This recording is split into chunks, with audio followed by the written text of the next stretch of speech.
What's up, everyone, and welcome to another episode of Variant the Podcast. We just got back from Walt Disney World not too long ago. We did a few days ago, yep. And it was amazing. It was fantabulous. We got to ride Rise of the Resistance a day before the public.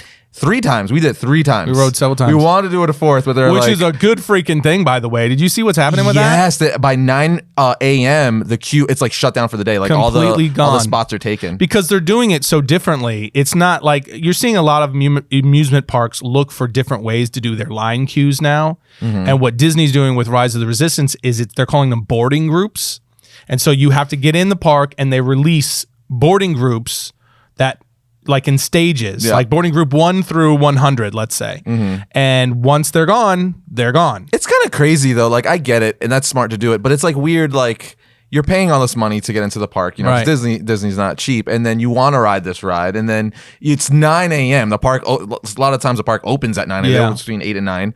And then you can't even ride it. Like you can't even wait in line. That's like 3 hours. Even wait in line. Like that's like, it's weird that they don't even let you wait in line. It's definitely frustrating. It's got to be frustrating, but it'll calm down. It's the opening week. Yeah. So everybody's freaking out, but rightly so. You kind of have with this ride, you know, because we've done it. Right. You have to do it that way. Because otherwise, you're going to really mess up the experience of it. And that's what Disney, I think, is after with this. Because the Millennium Falcon ride, while it's fun, it hasn't been as popular. And it is it's kind of a simple simulator. I was just going to ask, do you remember, were the lines this serious for Smuggler's Run? On the first day. It was? Okay. On the first day. But then after the first initial hit, like it dropped and it's been like somewhere in the 40 to 50 minute range pretty consistently. The ride's been open for like 5 days now, right? 4 or 5 days? Rise? Yeah. Yeah, it opened on Wednesday of last week. So it's been open. Yeah, it's been open a week. It's still basically impossible to get on it. Yeah. Unless you're like up at 6 I mean, I was talking to a friend yesterday who went over the weekend, right? And he was telling me he said he got there at 8 o'clock in the morning, and because he wanted to get there right when the park opened, and apparently they had been opening every day at 6 a.m.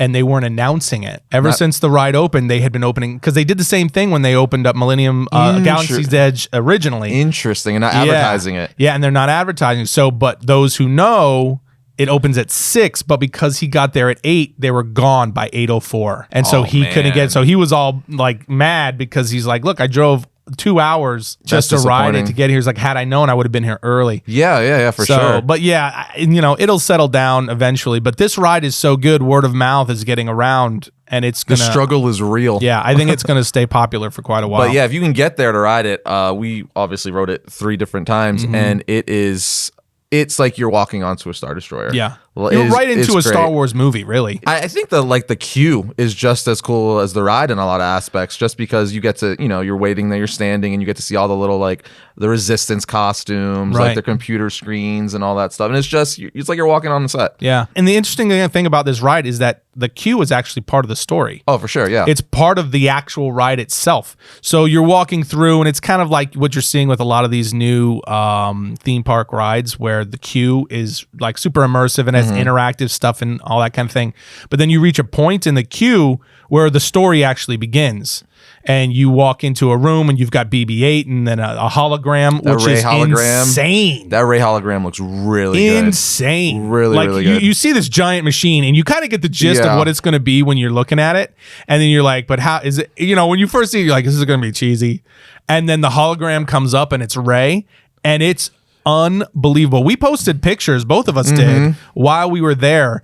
And I had people saying they thought it was like a cartoon or a painting. Well, because it looks so good. Yeah, and I was like, no, that was straight out of the camera. It's pretty crazy. It just looks that cool. Like, what are they working on that we don't know? Because, you know, technology is, you know, behind the scenes is always like 10 years ahead of what we have to the public. So I'm like, what do you got behind the curtains? Well, you've got these companies that have been developing like the holographic technology for years. And now I guess it's getting to the point where it's good enough to where we're going to be living in freaking Star Trek and Star Wars pretty much here. Because we have this giant complex being built right near us in Frisco, Texas, called Grandscape. It's actually being built by Warren Buffett's companies. Yeah. And one of the things they're doing there is they're building this stage. It's like a performance stage, but the performances are going to be holograms from old, deceased performers like Roy Orbison and Oh, Elvis. that's really, really cool. Yeah, and apparently it's so good that it freaks people out when they first see it because they're like I'm gonna full have to on go check playing that out. instruments and singing and stuff. I'm about to check that out. So it has to be in the same type of a line, but either way, it looks amazing. And then you move from the show point like period of the ride into the first ride vehicle. Well, one of the coolest things I think about it is like you said, the story, because this actually takes place between episode 8 and 9. Right. So it actually fills in that gap. So this is like the perfect time to like ride it right now because episode 9 is coming out in a few weeks. Good luck doing that. Yeah, right. But no, I really love how Lucasfilm and Disney is just doing that with their comics, with their books, like everything any Star Wars ride, cartoon, show, whatever, it's all like, has synergy with one another. It's great. Yeah, and you've got some people, of course, the Star Wars fans that don't like the current trilogy. Right. Going, well, that just sounds like crap. I don't want to do it now. I promise you, whether you like the first trilogy or not, this ride is so unbelievably immersive that the mix of practical effects and technology that they use for this ride and the way it just sets you right smack dab in the middle of an actual Star Wars movie, you will not be able to help but have your 12-year-old self for sure just burst out because some of the practical effects, we were like blown away. The laser blasts from like the stormtroopers. The giant cannons, the giant Star Destroyer cannons that are firing outside of the ship, the massive screens that allow you to see out Disney's into doing space. A lot of stuff that I'm like, I don't even know how you do this. Like one example, like I was just saying, is blasters, the beams, right? When they hit walls and like the roofs and stuff like that, you see like chunks go missing. You're like, how the freak did they do? Like, Smoke where did it go? Comes out and the whole thing. It's one of those things you really got to experience for yourself. Absolutely, and I can't recommend it enough. I know you feel the exact same way. But even beyond that, while we were there, and this goes to just the technology that Disney is working on, and you're seeing theme parks start to roll out with a lot of this really high tech, attractions. Is they gave us a sneak peek of the new Mickey and Minnie's Runaway Railway. Yeah, that was really cool. Which is obviously a very different type of attraction. It's more family friendly and all that kind of a thing. It's very Disney. Yeah, it's Mickey. It's a family ride, but the technology they're using for it, because the idea of this ride is that you are watching a cartoon, a new Mickey Minnie cartoon called The Perfect Picnic. Right. And then all of a sudden something happens on screen and there's an explosion and you're now in the cartoon. But we're standing there and we're watching this cartoon, and then all of a sudden there's an explosion and the screen literally explodes out and smoke billows out. And by the time the smoke clears, there's this opening in the wall where you can walk into, and it looks like you're walking into a cartoon. It was so cool, and the technology was so different and unique that every adult, this is a room full of nothing but adults and media people, and when it happened, everybody in there went, whoa! Well, because it was so unexpected and out of nowhere, and you're watching this cartoon, they have a really cool, like, catchy theme song, right. The Imagineers that were there were saying like everyone who's working on the ride just can't help but like hum it while like they're doing construction and whatnot. But like you said, you were watching it like in this little mini movie theater, and we're watching the cartoon and stuff. And then at the end, you just see smoke. The craziest thing about it though is the screen itself actually broke. Yeah, like a car. You see like the little rips and tears in it, and you're like, how are you hiding and that? It folds up. It folds up. How did you fold it? Like, what did you do? What magic is this? Weird. And then that's the entrance to go into the ride. Then you walk in, and it's literally like you're walking into a cartoon. Yeah, it very much felt like Who Framed Roger Rabbit. That's exactly what I said. Yeah, something like that. Yeah, what is the name of the ride in Disneyland? The Toon Spin or something like that. It's a Roger Rabbit ride. Right. Yeah. It very much had that kind of a vibe. So I think, like you said, all the adults, everyone in there was probably like what, 25 and up. Probably older than that. Yeah. So it's just like it's one of those things where it's so immersive. It just hits like Disney's great at it. It hits you out. You're like you're the kid inside. You was like, oh, is this a real cartoon? And you just want to go in. For me, I'm always looking for the technology. We've talked about it already in the past, but just the innovation and Disney under Bob Iger, they've gone really heavy back toward new innovations and trying new technologies and things that are going to wow audiences and make things even more immersive. And this new ride, along with a lot of the stuff, we got some sneak peeks of things that are going on at Epcot, you know, with the Guardians of the Galaxy. What is it? Galactic Rewind or Cosmic Rewind? Cosmic Rewind. But also some of the huge renovations they're doing to Epcot there that's going to just be very tech driven, doing a lot of wildly crazy stuff. immersive. And it's just very cool to see. And now you've got Universal doing this Epic Universe. We're going to be getting some really cool theme park attractions. And with Marvel, the Marvel stuff coming. In Disneyland? I cannot wait. It really, that was what excited me. Because I saw the Mickey and Minnie thing and I was like, this is going to be a really cool ride. Because you're inside Man's Chinese Theater, you know, and all that kind of thing. It's going to be really cool. But I'm like looking at the technology and I'm going, dude, what can they do with the Marvel stuff, you know, with between what we saw at Rise of the Resistance and then Mickey and Minnie's, like, and it also made me go, dude, what is the Cosmic Rewind coaster, the Guardians coaster, going to be like? I'm so excited. I'm telling you, there's some cool stuff coming. Because I love Star Wars, I love cartoons and Disney, but you know, comics. So when you tell me you're going to do all this for Spider-Man and the Avengers, I'm Doctor Strange. That's like that you're taking it from like a 10 to 11 for me. Yeah, for real. Very cool. In short, though, it's amazing if you can get to Walt Disney World and ride Rise of the Resistance, you should definitely do so. Absolutely. And get there early. Oh, and we can't forget, we also got to do Savi's. Yes. And we got to build it's in my office. Custom build lightsabers. Yes. We walked out of there with them, of course, because we both, I think, we both were kind of like, we weren't sure what to expect from the experience, because it's an entire experience where you go and there's a kind of a ceremony, if you want to call it, or a ritual. I'm sure by now, because it's so many people have posted been out for a while. Videos, a lot of you have probably seen the YouTube video on it. I've seen it. But it is not the same thing as getting to be there and do it. The guy who did it, he's great. He did. I said it in our vlog. He needs a raise. Yeah, amazing. He sells it. He sells it really, really good. It's the same guy every time. Is it the same guy? It's the same guy. He's in every video I've ever seen. Oh, really? He was there for us. If it's not, he's the best one. That's funny. But he is. He just sells it so good. You feel like they you're have John there. Williams' score playing in the background. Yeah, Yoda talks right before they light you light the saber and you lift it up, and then it's like in a circle, so everyone lifts it at the same time. It's just everything from what saber you choose, you know, whether it's power and what is it? Power and defense, or the elements or whatever. You're choosing your sabers to choosing your kyber crystal and why, and they explain it all, and then you build it, and then it lights, and you pick your kyber crystal. Yeah, by the time you're done, you're like, this thing is a part of me now. Well, yeah, because you literally pick everything and you build it, you put it together and stuff like that, and it's like you gotta take it with you. So you just there's no way you could not. And then everyone goes, yeah, no, that's $200. Yeah.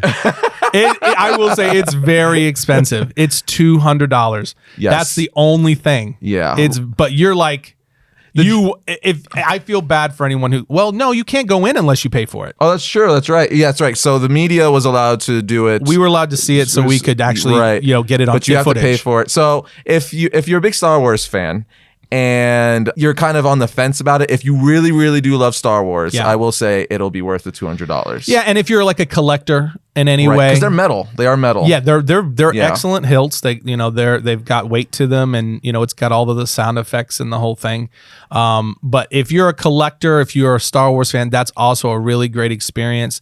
I would love to see them do something with that, like they do at Universal, where you can go and just do the experience and you don't have to buy anything. Yeah. You know what I mean? Cool. Because it's such a cool experience that it would be cool for them to build that to where people can just get in line and they can experience Imagine what that line would be if you could if there was just the wait. That's why I say I understand why, because I don't even know what kind of a queue you would have. Although the Droid Depot is kind of more like the Universal in a sense, where you can go in there and you can see everything. You see the parts going around the conveyor belt. Yeah. And then you just go on your little queue and then you pick your parts and you build your droid. Right. So that one's kind of, I guess, closer to Universal. But the actual... It's cheaper too. It's $150 to build a droid. It's a little cheaper.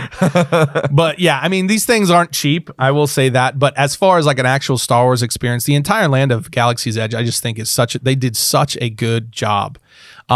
the only thing that is missing from it, and we've said this before, is, and I do think that this is eventually going to get corrected, is there is a clear, void of legacy characters. So you don't see... because this is your second time going. This is my first time going. And like 30 minutes in, that's the first thing I said to you. I was like, it is kind of shocking that there's not like, not even a remnants of freaking like Luke, R2, Han, Leia. And it was a little disappointing in that sense. I mean, the park is still awesome, but I'm like, I want to see Vader. I want to see Luke, R2. Like that's so. I think as we see things kind of slowly correct, because I think what we're dealing with right now, as far as like the overall Star Wars universe with Disney, is they don't want to just flatly say we went too far in a direction too fast. Right. They don't want to just say that outright. So I think what they're doing is like with the Mandalorian and then Obi-Wan Kenobi and some of the other things that they're doing. I think we're going to start to see a slow correction of that.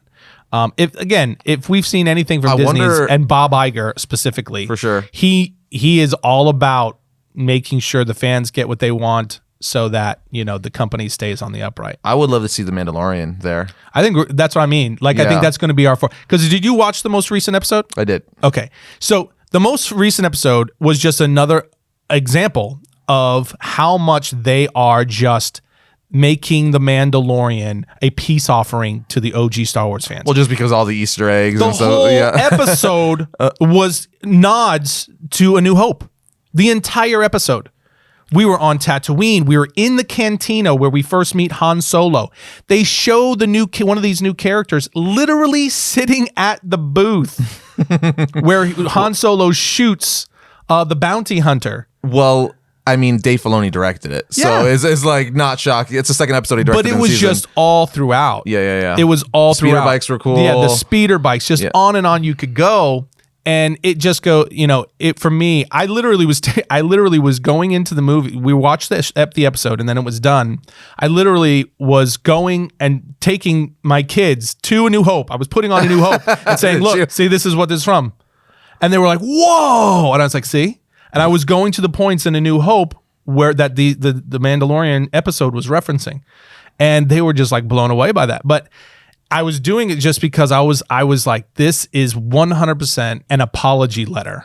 A peace offering. A peace offering to old school Star Wars fans to say, look, we hear you. We are not trying to destroy Star Wars. We see what you guys are looking for, and this is for you guys. And I think that's totally fair. That's what you would want, right? Because you're not going to undo this trilogy that they're in. No, there's no way they're going to. They got to finish it. Yeah. It's just, they set out on a course. They're going to finish it. After that is what matters. So I think as these things continue, I think we are going to see it. Because you've already got Chewbacca in the park. Yeah, you do. I'm just very curious to see, because everything that's being course corrected right now is for Disney Plus, and we don't have another trilogy lined up for the movies. But did you hear the rumor about Jon Favreau? No. There is a rumor now, and Jon Favreau is the one who's kind of fueling the flames, because he's talking about some of the things that he would like to do with Star Wars. There's rumor now that he is up to take the next trilogy. That wouldn't be shocking at all. Not at all. Especially since everyone is loving The Mandalorian. But what it would tell you is that he'll likely bring Dave Filoni with him. I have a hard time believing that will not happen. At least as producer. There's no hint of what it would be about. Where it would but take place. If The Mandalorian is any kind of a tell, I just want the Old Republic. I want Darth Revan on the big screen very, very badly. If The Mandalorian is any kind of a tell of what we would get from a Jon Favreau, Dave Filoni, a Star Wars trilogy, I don't think anyone would be upset about that. The trilogy will be epic. It will be, and it's Jon Favreau, so I would give him 100% the benefit of the doubt. This is the guy who gave us Iron Man, and helped set the MCU on its course. What a way to like jump from Marvel to then go to Star Wars. And it makes you kind of wonder, though. It's crazy. Is Jon Favreau going to be the one that takes over? Takes over what? After Kathleen Kennedy? Oh, like as an exec? Because we were speculating J.J. Abrams, but now it makes you wonder, will it be Jon Favreau? I don't know. I think he feels.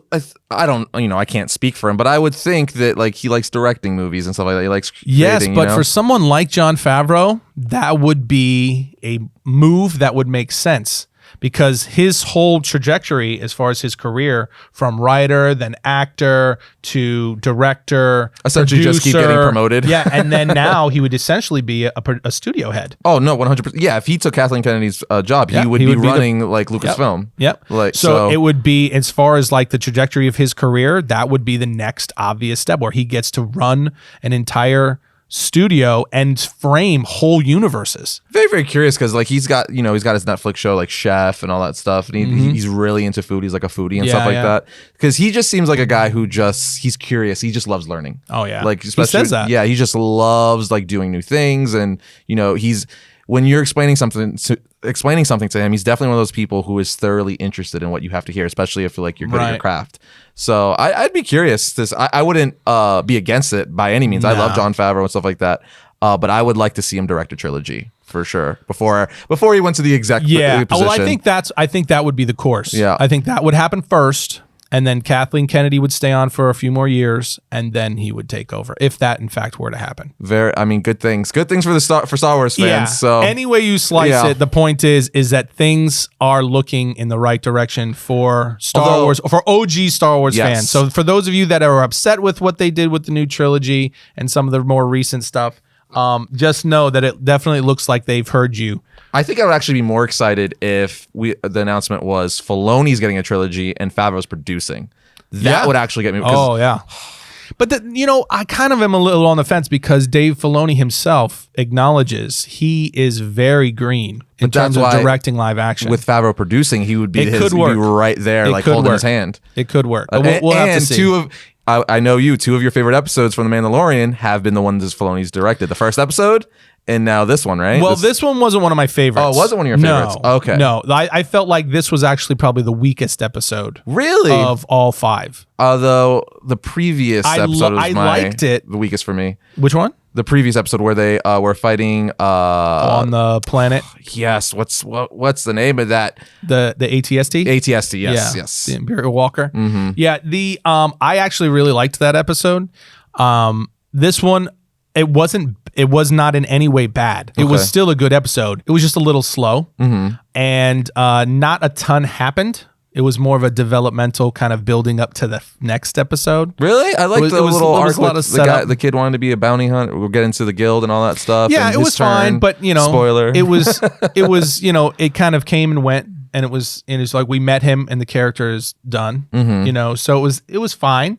Like it wasn't bad. It was good. It just wasn't anything that was particularly meaningful overall. Mm-hmm.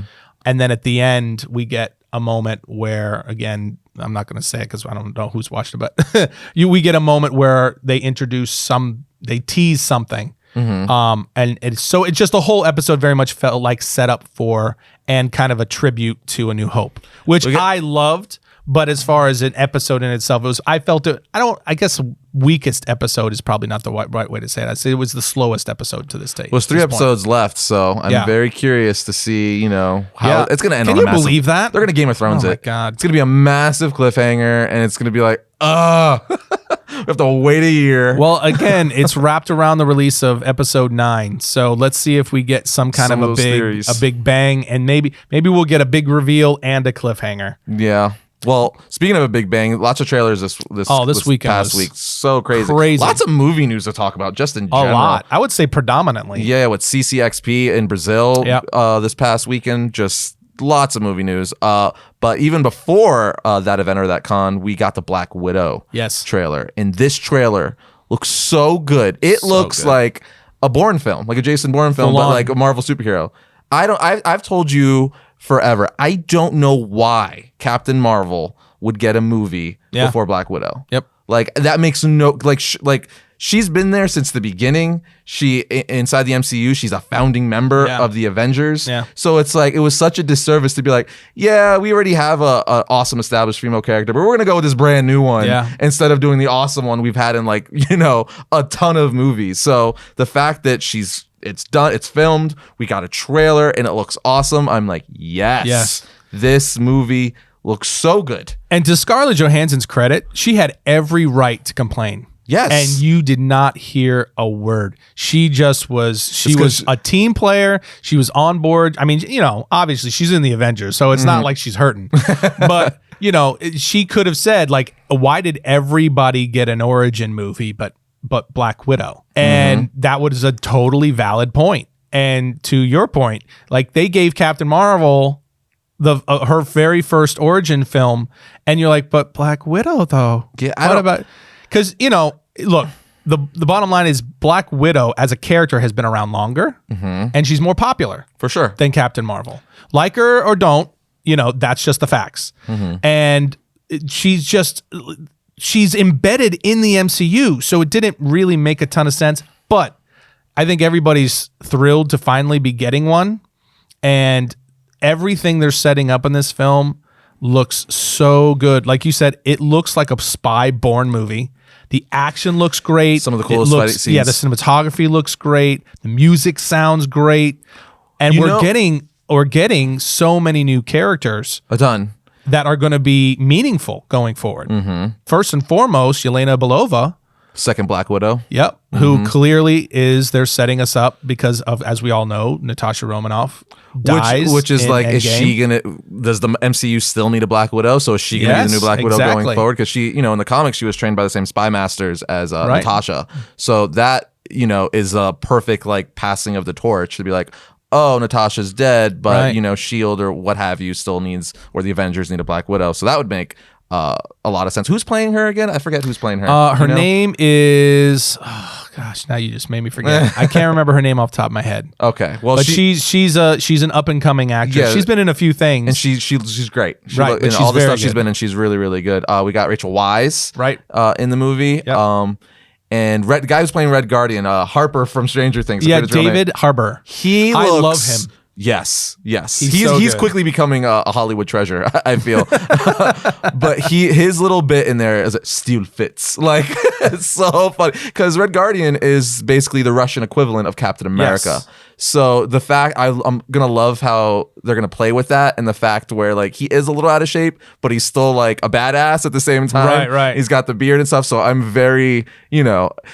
I don't know. A Russian Captain America, that's awesome. And the way that he's playing him, like in a humorous way, where just like you said, where he comes out, he's like, steel fits. It kind of reminds me of Armageddon, like Russian space station, kind of like that kind of thing. Like I'm like, yes, give me this.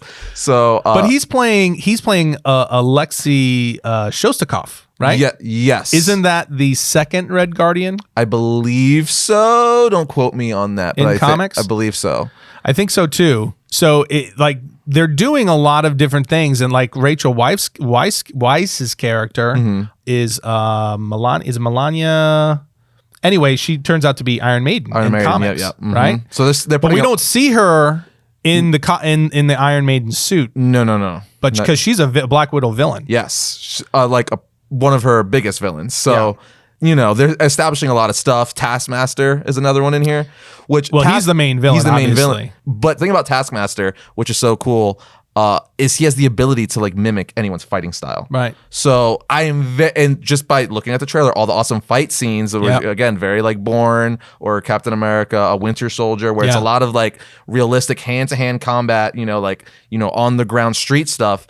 I'm very curious to see what they're going to do with that, because if he can mimic anyone's fighting style, they could reference like, oh yeah, that time I was fighting like Captain America. I remembered how to like, fight like him, or, the sky's the limit. So I just can't wait for that. That's the coolest aspect. I'm very curious because Taskmaster he's an insane villain, and he's a master of hand-to-hand combat. Like you said, he has a photographic physical memory, so which makes you extremely dangerous because he memorizes and he can calculate his opponent's next move and that sort of thing.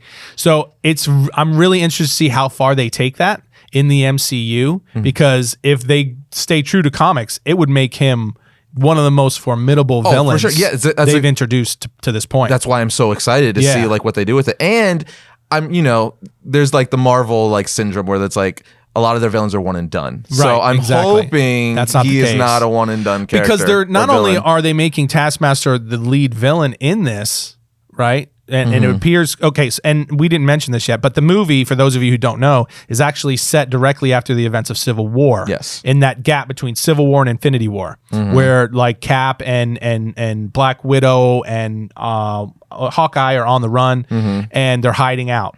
And so, but it goes between that and then flashbacks to Black Widow Natasha's origins, her early days in the Red Room and in Russia and all that kind of stuff. So supposedly, and it looks like in the trailer, because they show brief clips of Budapest, where we might actually learn what happened in Budapest that has been referenced over and over and over again throughout. I feel like we have to. Like, yeah, it's you don't say that exactly. It's a total setup. Like if you don't, everyone's gonna be pissed. Yeah, it's because like this is the time. Meaning Hawkeye's probably got to be in it. At least for a cameo. You would think. So Jeremy Renner's got to show up like at some point. If they're going to show us, they kind of have to, because he's one of the ones that has referenced it the most, is what happened in Budapest. I mean, Tony Stark, Robert Downey Jr. is apparently going to have a cameo. We see a young General Ross. Yes. William Hurt. They did the de-aging with him. That's like Marvel's. I feel like that's their thing. Like ever since the first Avenger, they've just been doing a lot. Yeah. They did it in Ant-Man. They've done it in several movies. I think they also did Infinity War, didn't they?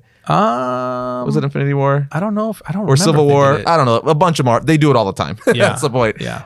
They did it in Captain Marvel a ton, and it looks really. Yeah, Samuel Jackson. Yeah, it was crazy. He doesn't age. To be fair, though, he just looks young because he looks young. The guy doesn't age. But I'm stupid excited for this movie. I was excited from the beginning because, again, I thought Black Widow should have got a movie like way before any other female character in the MCU, and I'm glad that Scarlett Johansson stuck around long enough to make that happen, because I would imagine the movie's going to be really successful. It's going to be really good. Yeah. Right? Just judging off the trailer. Meaning, you could go a trilogy with it. It doesn't have to be one and done, because if it's in the past, you could you could jump around a little bit. It's comic books. You could figure out ways. So I'm very curious to see exactly how long in time this was this over is the movie over the course of a week, a year, a month? Because that would also depend on if it was over the course of a week, then you could go into this next event for a second movie and a third movie. So very, very curious, especially with Red Guardian and Taskmaster and all the characters they're introducing. Yeah, that's the big thing, is they're introducing a lot of things, but I'm very curious because with Marvel, usually you would say money would dictate, right? Mm-hmm. And in this case, that might also be true. But with Marvel and Kevin Feige, that's not always a guarantee, because they have a very specific course that they're trying to set out on. Yeah. Now with Black Widow, they have a little bit more liberty because her character already died in Endgame. So she already saw her completion of her full arc. So this is kind of filling in gaps. So they could do that, but the fact that they're introducing Yelena Belova and right at the time that they're also kicking off the next phase of the MCU would kind of lead me to believe that this is it. She's getting one movie and then we're moving on. Very curious. I don't know. They're so sneaky that especially with their misdirection, it's you never.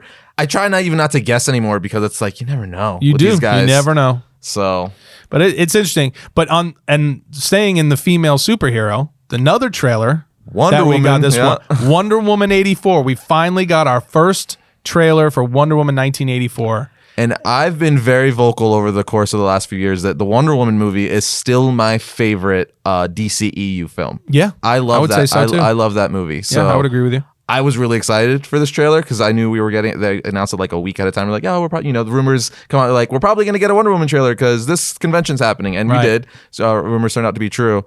I personally loved it. I liked it a lot. Yeah, you and I are a little bit split. Oh, really? Okay. A little bit split. So the music, I will say, because I think we agree on this, the 80s vibe, Stranger Things, I feel really brought it back big when the first season came out, to where everyone got on this 80s is cool again. It's become somewhat of a fad, and I don't mind it, but I feel like it's being a little overdone. It's being milked big time.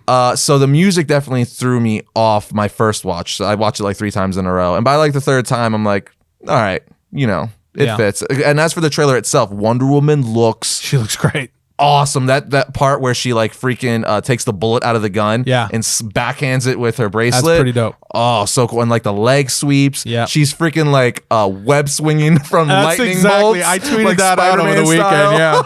I was like, dude, come on. She's swinging from lightning bolts with her lasso. Which is comic accurate. A lot of people were mentioning that she actually does that in the comics because she's a demigod. And then in the New 52, like her father's Zeus. So it makes she could ride on a lightning bolt if she wanted to. Heck so it makes total sense. But I love like the kind of like almost Spider-Man-esque homage. She's like web swinging from freaking lightning bolts. But awesome. She looks badass. How about her Kingdom Come suit at the end there? The Kingdom Come golden armor. So that was dope. When I first saw it, the first watch around, I'm like, wait. Because it looks very much like Hawkgirl. Right. So I was like, whoa. Is that, we're getting Hawkgirl? And I'm watching, I'm like, oh, no, okay. That's a Kingdom Come outfit. Yeah. Still very similar. But I still feel like it's kind of like, because we're getting hints or there's rumors that Hawkgirl and Hawkman are going to appear in Black Adam. So I'm wondering if that's kind of like, I might be looking too much into this, but if it's a little like, get ready. Maybe. The first step, maybe because this is this is comics. I mean, this is the movies, not the comics. So they can do whatever they want. What if that's like her armor? And in the films, that's like, oh yeah, we're gonna give this to her, and that's becomes Hawkgirl. You know, they can do whatever they want in the movies. They don't stay. That 100%. would be interesting. So I don't know, but I really like the trailer. I'm excited. Yeah. Steve Trevor, how is he back? I don't know. Yeah, I don't know. And we get the Mandalorian himself is in it. Pedro Pascal plays Maxwell Lord. Until you pointed out to me, I'm like, that was Pedro Pascal. He looks so different. Completely different. He looks like an infomercial salesman. Dude with like the blondish hair. It's crazy. I think he's got like prosthetic nose or something. I don't know. He just looks like he has like false teeth. I did not know they made him look really, really, really different. Crazy. Kristen Wiig, isn't it? Oh yeah, she looks good. She does look good. She looks like she's going to be really good as Cheetah. She does. I mean, we don't see her as Cheetah. No. I'm curious to see, concept art did come out of her like, or merchandise rather, of her on a mug. And she wasn't full cat. It was just her like in, leopard skin costume with like a jacket. So I don't know if they're going to go the full, like she turns into a humanoid cat, or they're just going to go with like, she's got claws and she's like almost like Catwoman-esque, except with superpowers. So that would be a serious departure. Yeah, I mean, well, yeah. So I don't know. But then after seeing the Cats trailer, oh my god, maybe, everyone's probably like feeling relieved if they go in that direction because sweet baby Jesus. They released another trailer and they were like, they fixed it. They after the fallout of the last one, and you saw the new trailer and everybody was like, where? it's still nightmare inducing. It is terrifying. So I'm very curious to see like if that was like. The promo art that was on or the merchandise rather, the merchandise image that was on a mug, if that's going to be like halfway through the movie or her final form. I don't know. I kind of think you could probably pull it off with all special. I mean, you could pull off the Hulk and all these crazy characters. Oh yeah, for sure. It's just all a matter of execution. So I'm curious to see how they design it and how they pull it off, because it could be really cheesy, or it could be, or they can go the route where it's like Super Friends or Alex Ross, where it's just her wearing like the cat like mask over her head, and it looks like she's in a Disney costume, where it's got like the cat face on top of her and her face is poking through. Please don't. Now it's so Paw Patrol.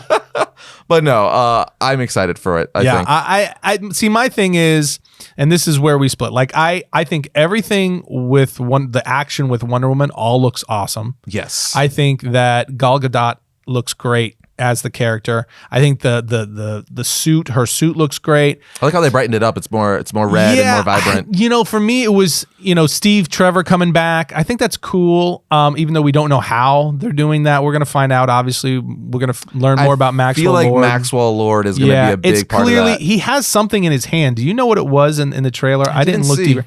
There's a part where he's holding something in his hand in his office, and that is obviously going to have something to do with how he's accomplishing these things and giving people their desires, sort of a thing. Right. I just don't know what that was. But anyway, the point is, for me, it's the 80s vibe.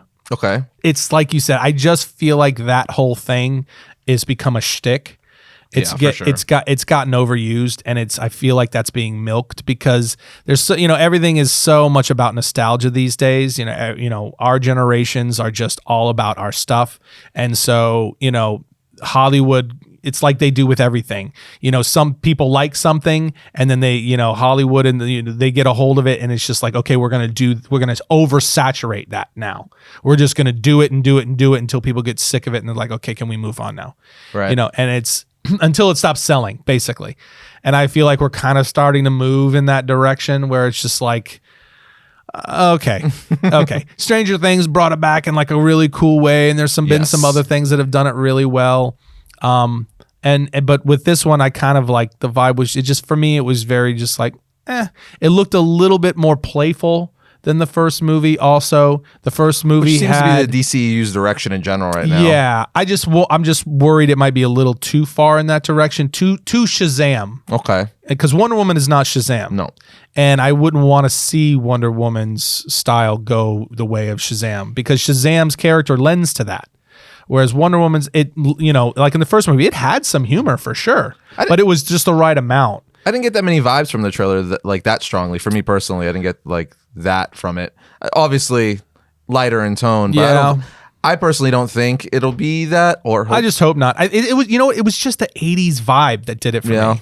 And like the music and the whole thing, to where it's just like, is this going to come off as like goofy? Patty Jenkins did such a good job though with the first one. She's so good with the fight scenes though too. Like they need to just let her do fight scenes for like the DCU. Yeah, that her and I guess Snyder did obviously did the Batman fight scene. That's probably still my favorite fight scene in the DCU. That in the warehouse scene, that is still insane. It literally looks ripped right out of like an Arkham game. So good. But anyway, we watched that over and over again actually. So good. But Patty Jenkins, like in the first Wonder Woman movie, where she goes to do that raid in that town, freaking this. Like I love how she breaks the rifle on her back, stuff like that. So even cool. when she storms the battlefield. Oh yeah, just everything that Patty Jenkins has done an awesome job. With Wonder Woman. So I definitely am going to give the benefit of the doubt. I definitely am looking forward to seeing it. It's just that the tone of it for me was like, I'm not sure. And I'm curious what surprises we're going to get, because there has to be something. I would imagine some kind of surprise. Like, are we going to get a cameo from it? Like where she meets Bruce at the end, or Superman, or something. Well, we're still waiting, man. We're still waiting to see what the direction is going to be for DC. Because they confirmed an Aquaman 2 and a Shazam 2. Right. Which was a given. Right. But now it's officially confirmed. So it's like, okay. And those are both in the DCEU along with Wonder Woman. Are they going to link up anymore? Are they going to connect? But or are these going to be entirely self-contained? Superman and Henry Cavill has been very vocal that he still wants to play the character. But, as far as him getting another movie, that's kind of in limbo right now. Batman, Ben Affleck is out. We get Robert Pattinson as Batman now. So is that going to somehow intertwine with the DCEU? Because you have to have a Batman. He's he's 1/3 of the Trinity, of course. So, and then same thing with Superman. He's also in limbo. So you have to bring Superman back in, because he's like the centerpiece of the Trinity. So it's like, and we know for a fact Ben Affleck is out. Yeah, he's out. Done. So you got Henry Cavill, who's very vocal that he still wants to play the character, but the studios, I guess, are still talking behind the scenes. Gal Gadot's currently still in the mix of it. She's the only one still holding strong. And then we got Robert Pattinson being like, I'm just doing my Batman movie over here with Matt Reeves. I don't know what their plans are. Yeah. Well, so I don't. Also, The Flash. We don't know what they're going to do with The Flash. Yeah, that's another big one. Ezra Miller. That's still way up in the air. Last I heard, he's no longer attached. I don't know if that's changed. It's gone back and forth so many times, so I don't even know anymore. Jason Momoa, he's also still holding strong as Aquaman. Well, yeah, they confirmed still the $1 billion boy. Yeah, they just confirmed another movie for him. So I just am waiting for them to give the fans like some sort of a definitive like direction of like, okay, Comic-Con 2020 crisis. Could you imagine? Oh man, could you imagine that? I mean, but we talked about this earlier too. They've also, Patty Jenkins she also dropped that Warner Brothers, and with her as producer, that they're working on and developing a spin-off of Wonder Woman. Yes, an Amazon movie. The Amazons of Themyscira. So that to me is really, really interesting, because the Amazons in Wonder Woman were awesome. Themyscira was great, and it looks like 84 is going to have quite a bit of them as well. Yeah, even the little bit in Justice League, I think, was one of the highlights of Justice League. The little bit they were in it, but I'm curious to see how you would make that into a whole movie. Yeah, like who's it going to be centered around? You know what I mean? It would clearly have to focus around the history of Themyscira and Hippolyta and some of the other, older characters. I wonder if they went like New 52 route and they're like brought Zeus into it. Yeah. And stuff Get like into that. the gods, how Wonder Woman maybe even was born. And who would be the villain? I'm very, very, I'm all about it, especially I like when they take, because Guardians of the Galaxy, before they got a movie, they were like a very D-list, group of heroes. Now they're, top of the game. They're like A-list. So people know of the Amazons of Themyscira because of Wonder Woman. But I think it would be interesting to, if they could do it right, make this, something that everyone loves. Like, oh yeah, the Amazons are great. That would actually be pretty cool if they told a story that was centered around like some of the gods and the war that for sure of the Amazons on Themyscira, and then at the end you see the birth of Diana. That could be really cool. That actually could be pretty cool. Maybe it is like a prequel. I don't know. I'm very curious to see. It would have to be. Yeah, I think. Very curious to see where they're going to go with this, because all we got is that it's in development. That's all we know. But again, it just raises a giant question mark: is okay. Well, where does this fit into the DCEU as a whole? I don't know. As far as a story. Then you got the Todd Phillips and Joaquin Phoenix. Apparently, we're getting a Joker too. So still all up in the air. It's crazy. It's crazy. There's a lot happening over there. That's for sure. But another childhood love of mine that's outside the superhero universe, Ghostbusters. I probably shouldn't have been allowed to watch Ghostbusters at the age of like 7 or 8, but I was, and I loved them. So in the real Ghostbusters cartoon, I had the toys and all that stuff. And we're getting basically essentially Ghostbusters 3, because the one they did before this with Kristen Wiig and whatnot, they're erasing it essentially. It's no longer canon. Right. So this one is going to follow the first 2 movies, and I believe it's based 30 years after. Yeah. So the trailer just released, and I think it looks very different, very, very different, but really, really cool. A lot more serious than I was expecting, which Josh here at the studio said it kind of reminds him of like an It tone, where it still looks like it's going to be fun and whimsical, but kind of serious. Yeah. I was like, yeah, it's actually a really good way to look at it. So Paul Rudd's in it, obviously, which is my number one reason. Anything Paul Rudd is in, I'm definitely down for. So I'm excited about this, and the fact that there's a lot of Easter eggs in there. Yeah. Because apparently the grandkids are the grandkids of Egon from the original Ghostbusters, which I'm very, very excited to see how that's going to play into it. Because when in the trailer you see them look at the jumpsuit, right, and his name, you see all of them. Yeah, you see all of them, but the one that the kid's looking at is the last name of his grandfather, Egon. Yeah. So I was like, that's really, really cool. And then they find, the Ecto one in the barn. I'm just really excited. It looks like they're doing, because I think, I didn't hate the last Ghostbusters movie like everyone else. It got a lot of hate. I don't think it deserved as much hate as it got. Yeah. It wasn't the most amazing thing in the world, but I thought it was fun. I thought it was all right. But I will say, like a lot of, purists and big Ghostbuster fans out there, we wanted something that continued to the original, cap off the trilogy. Yeah. Because we were supposed to get a Ghostbusters 3, kind of got lost in limbo like twice. There was a script for it and everything. So we wanted that kind of, finish the trilogy. And now we're getting that. And not only that, the son of the original director is directing this. So how like full circle is that? Yeah, it's pretty great just from top to bottom. I absolutely loved the tone. I was actually expecting more of a Ghostbusters tone. So for me, it was a pleasant surprise to see it was a more serious tone. Right, yeah. And it was that kind of it is a bit of a cross, especially visually, the look of it is more in line with an It type of film. But it's a cross. You could tell as far as like tonally, it feels very much in between Ghostbusters and It. Right. But I loved the fact that they are making this and like you already said, I think most Ghostbusters fans wanted to see from the last one, which was more of a step forward, in the future, but while still paying its tribute to the originals. And the last one kind of did in a way, but just as far as a world, a universe or whatever, it basically played it as if none of that happened. Exactly. And that was what I think bothered a lot of the Ghostbusters fans. For sure. And kind of like the Star Wars stuff. And we've talked about this already on the podcast in the past, where, fans don't have a problem when you create new characters or move a story forward past characters that they love, as long as you don't just uproot everything unnecessarily for no reason. Kind of like what we've talked about, how with Han Solo, how they just they took him through this whole arc in the first trilogy, and then when they brought him back in the new one, he was back to being just a 2-bit hustler and for no reason, right? Right, yeah. And it's the same thing with the Ghostbusters. And so to see them going back to where it's the grandkids of Egon and they're staying at his barn because they're poor, or they're broke and they have to stay at his old broke down barn.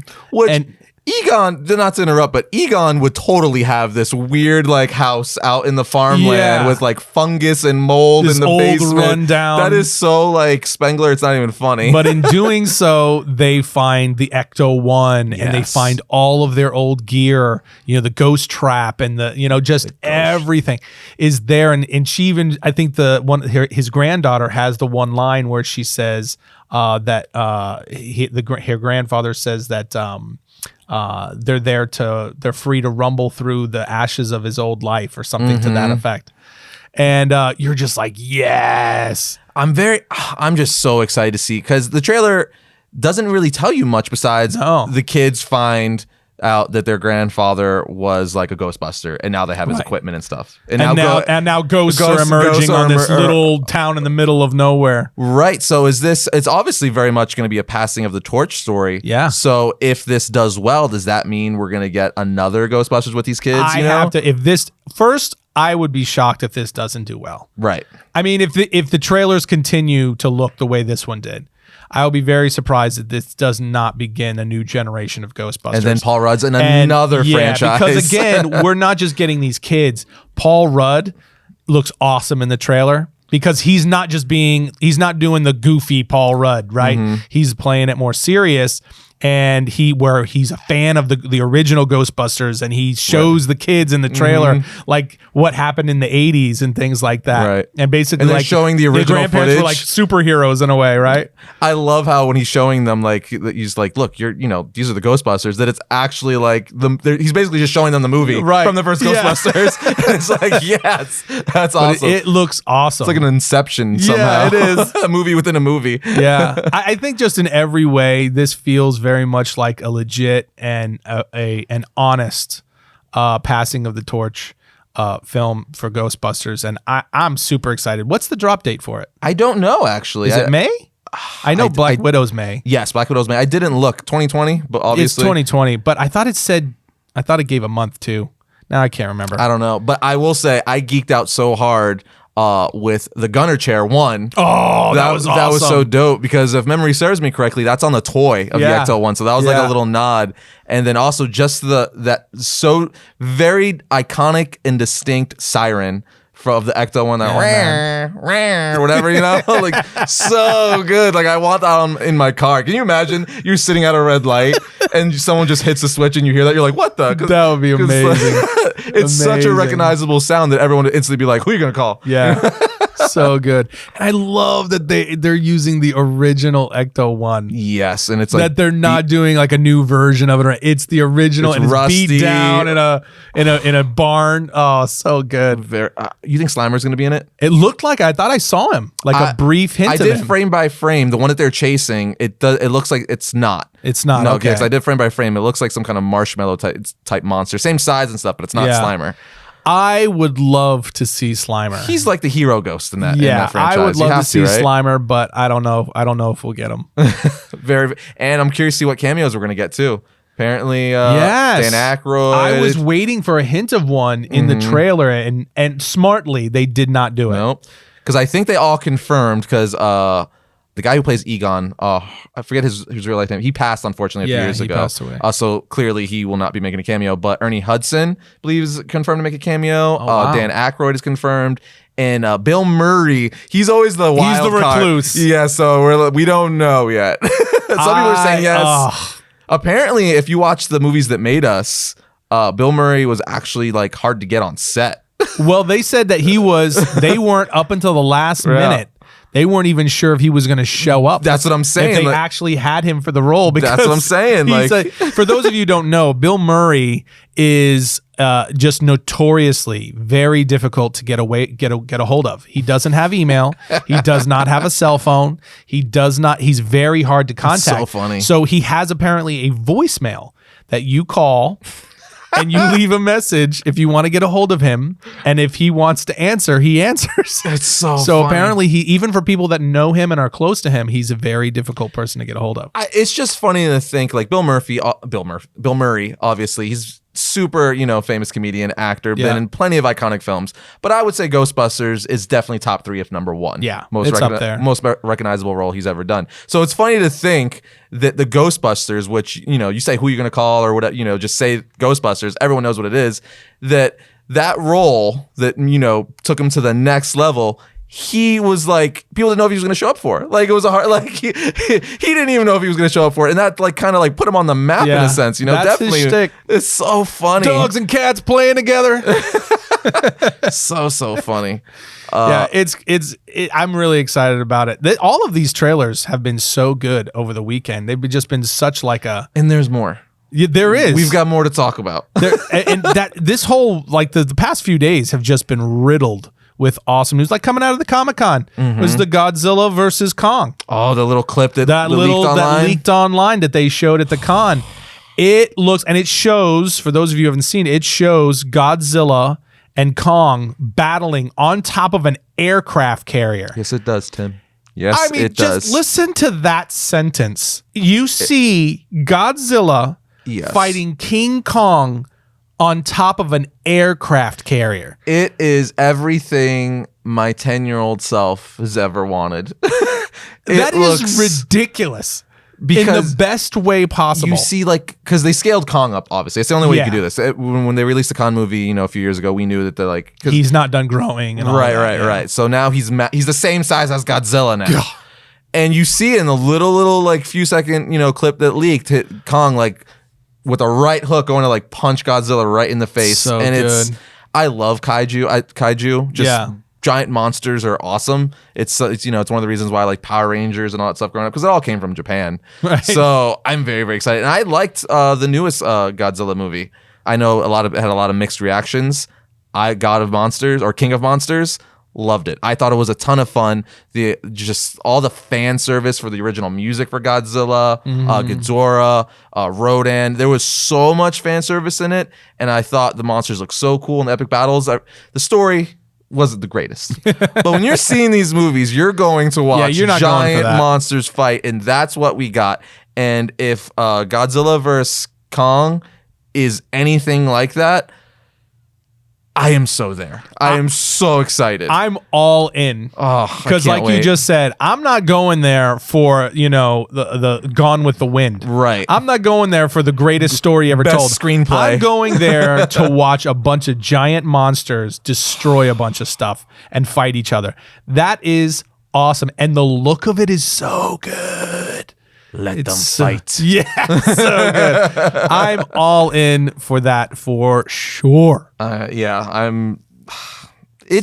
like in the golden age of nerdom. I say it all the time, but it's crazy. Like we got comic books, like, kaiju, giant monsters, freaking Ghostbusters is coming back. The Scooby-Doo, they're doing a Scooby-Doo cartoon. And thankfully it's animated this time. They're doing an animated movie the right way it should have been done. Yep. Although I loved the live action ones growing up. Did you? Yeah, I was young, so it's nostalgic for me. I was a little bit older, so I was old enough to know, like, oof.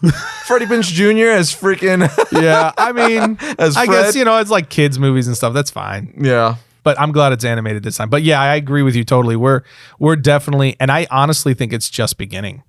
With technology, because of the advance of technology. If this is just the beginning, that's crazy, because we're 10 years into the MCU. We've got several DCEU movies to the point where now they're trying to course correct and figure all their stuff out. There's just there's so much the reason stuff. I say we're just in the beginning is, one, because of technology is allowing us to do things we could never do before, create characters and bring things to life on screen that we could never do before, whether that's the small screen in the streaming wars or the big screen.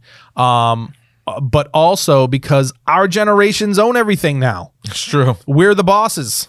We control the money, the wallets. We control the companies. What's that line you say? You said if I could pay for our it. parents, when we were growing up, you said that if I could pay for it, I could have it. That's the best line. And it's true.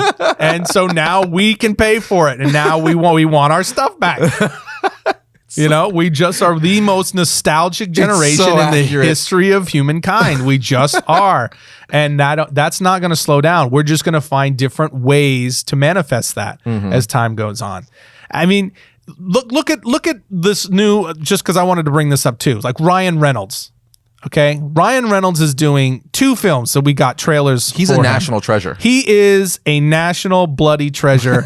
He needs to be protected. We need to have some kind of a Secret Service type security force around him at all times.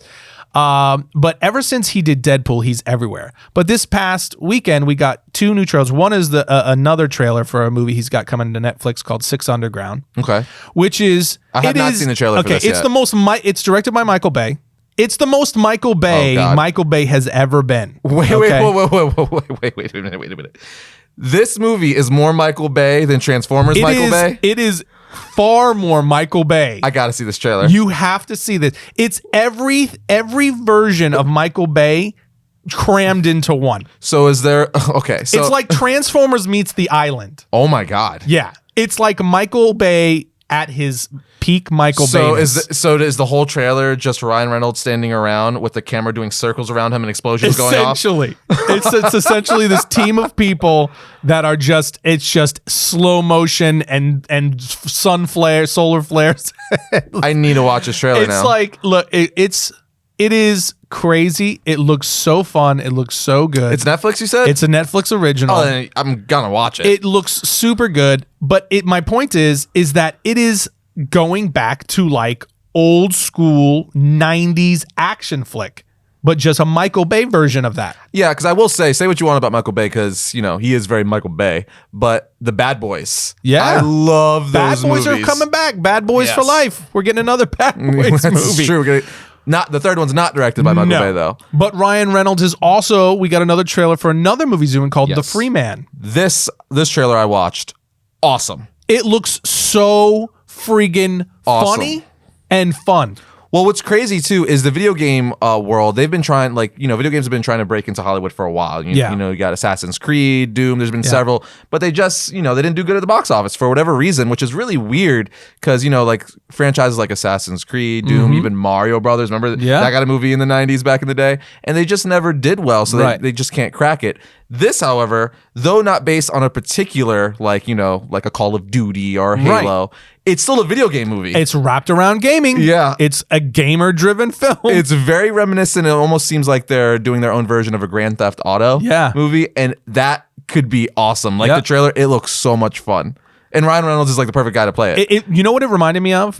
It reminded me of if Ryan Reynolds got a hold of the script for what's the Ready Player One. Oh my God. If Ryan Reynolds wrote the script for Ready Player One, that's what The Free Man is. I could see that. I watched it, I was like, this is basically a funny version of that. Also, the very, very beginning of the trailer, I think probably my favorite part of the trailer, because obviously Disney owns Fox now. Fox is doing this movie. So it starts off with Lion King, Aladdin, Beauty and the Beast, the same studio that brought you these movies twice. I was like, you could totally tell just with that one line alone that Ryan Reynolds has, some kind of input as far as the writing and stuff like that. Because that is 100%. He has been poking fun of Disney ever since the acquisition, and it's hilarious. And it's just so funny that they let him. Yeah, it's because it's brilliant. Because it's funny, and it's funny. It's endearing. It's just and it makes you even like Disney more. That they're like, yeah, we can make fun of ourselves. You know what I mean? Yeah. It's so good. Totally. Yeah, they did the same thing with The Simpsons. Yes. Oh, that was so hilarious. funny. They did several of them, and it's all of them are funny. We were in a hotel. I think we were at Star Wars Celebration. I saw it on my phone, and I gave it to you. You were dying. It was so funny. You were watching so funny. It's just so clever. But the point is, even with the Ryan Reynolds movies, everything is nerd centric or retro. For sure. Right? So it's everything is in that vein. Whether you're talking about Wonder Woman's 1984. I mean, you could just go on and on and on. So yeah, I think this is just the beginning of us stretching our legs. I'm excited, man. Yeah, a lot of good stuff. That was a surprise for me. I heard nothing about the Free Man movie. Neither did I. They just dropped the trailer. Dropped. And when watching, I love when that happens, because when watching it, I'm like, what am I watching? What is this? Is this based off something? What's going on here? And I thought it was a joke trailer. for like his Jin Aviation, right? Yeah, or Aviation Jin. I mean, so I just had no idea, and that's the best. Kind of like the Mandalorian for the first episode of the Mandalorian, the big reveal at the end. Right. Spoiler, but we're several weeks in now. Baby Yoda, Yes. like that was something like what? Yeah. Like I love because it's hard to do that nowadays with all the internet and just everything leaking and TMZ and everyone putting pictures on Instagram and social media. So when they're able to surprise you, I'm like, yes, this is awesome. Yeah, I agree. I couldn't agree more. But with that, I think we're going to wrap up today. Yeah, we've ranted long enough. Yeah, and it was like a movie edition. This was the movie edition of the podcast because it was all movies all the time this past week. But there was lots to talk about, and as we just said, it was all nerdy nostalgia goodness. It was a fun week, I have to say. It was of a lot of fun stuff. And now we're slowly going to be rolling into Christmas, which is also going to be fun. A lot of good stuff coming up, so we're going to have a lot more to talk about next week as well. Yes, but with that said, we'll see you guys next time when we talk about all things comics.